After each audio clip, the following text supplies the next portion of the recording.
C'est l'histoire d'un monsieur qui va devant le palais présidentiel et qui veut rentrer, et puis les gardes l'arrêtent et disent: attendez monsieur, c'est le palais présidentiel. Oui, mais j'ai une requête à faire au président, une requête importante. Monsieur, est-ce que vous avez appelé son secrétariat, parce que il faut demander des rendez-vous, et puis ce n'est pas n'importe qui peut prendre rendez-vous. Il faut que votre demande soit justifiée. Et donc là, il est en train d'essayer de négocier pour qu'on puisse le faire rentrer. Et là, il voit un petit jeune, qui rentre tranquillement dans le palais présidentiel. Et fait: mais vous laissez rentrer ce jeune sans le regarder? Et là, on lui dit: bah, écoutez, monsieur, c'est le fils du président. Donc, il a accès privilégié au palais présidentiel. Bonjour à toutes et à tous. J'espère que vous allez bien. J'espère que le Seigneur vous porte, et je prie vraiment que Dieu vous bénisse. Déjà, rien qu'en regardant cette vidéo, que vous puissiez être renouvelé, réconforté, encouragé, et que vous puissiez vous rapprocher de notre Seigneur. Nous avons un énorme privilège à travers la prière. Un privilège formidable, et je pense que vous avez peut-être fait le lien. Il est difficile d'accéder au président, mais lorsqu'on est son enfant, eh bien, c'est bien plus simple. Et je crois que nous pouvons faire la même image, la même représentation avec Dieu. Dieu saint, Dieu 3 fois saint, Dieu tout-puissant. Comment faire pour accéder à un Dieu si grand, si grandiose, si merveilleux, mais peut-être parfois pour certains si éloigné, si distant? Eh bien, il est dit dans la parole de Dieu que celles et ceux qui ont eu foi en Jésus sont enfants de Dieu. Et en Hébreux, chapitre 4, il est dit que nous pouvons nous approcher avec assurance du trône de grâce. Approchez-vous avec assurance du trône de grâce. Il y a donc un accès privilégié pour les enfants de Dieu au trône de grâce.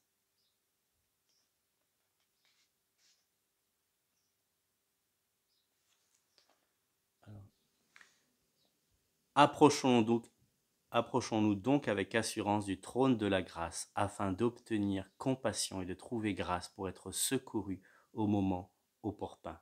Hébreux 4, 16. Vous avez accès, nous avons accès au trône de grâce lorsque nous sommes en Jésus-Christ.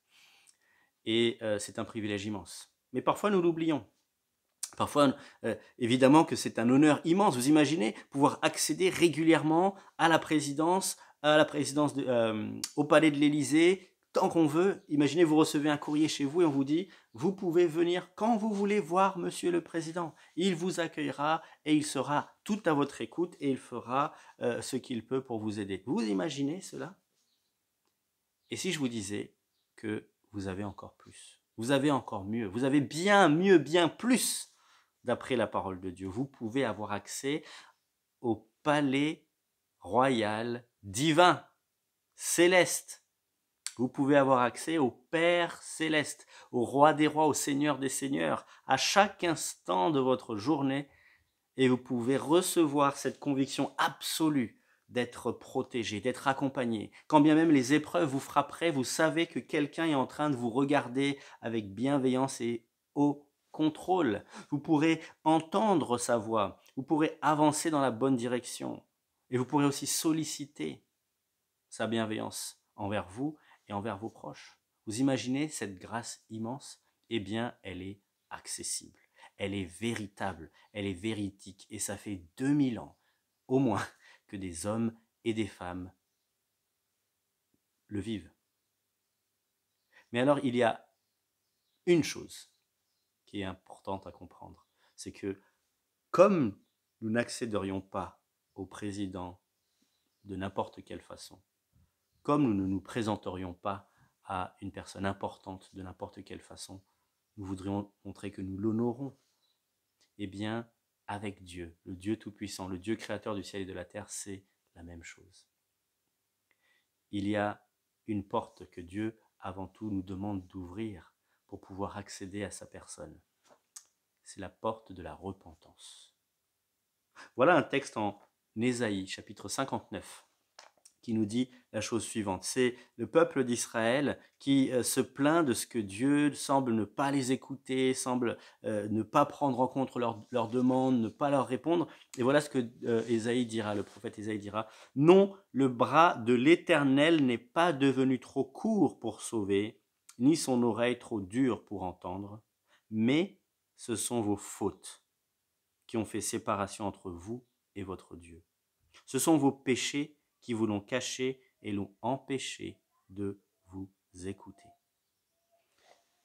Tout homme et toute femme est le bienvenu devant Dieu. Mais ce qui empêche un accès au Père, c'est nos fautes et nos péchés. C'est ce que nous faisons qui déshonore Dieu. C'est toutes les fois où je méprise mon conjoint. C'est toutes les fois où je déshonore mes enfants. C'est toutes les fois où mes attitudes sont mauvaises envers mon prochain. C'est toutes les fois où je mène ma vie sans considérer les commandements de Dieu. C'est toutes les fois où je garde rancœur et amertume et colère dans mon cœur. C'est toutes les fois où je fais du mal à mon prochain d'une façon ou d'une autre, où je suis malveillant envers lui.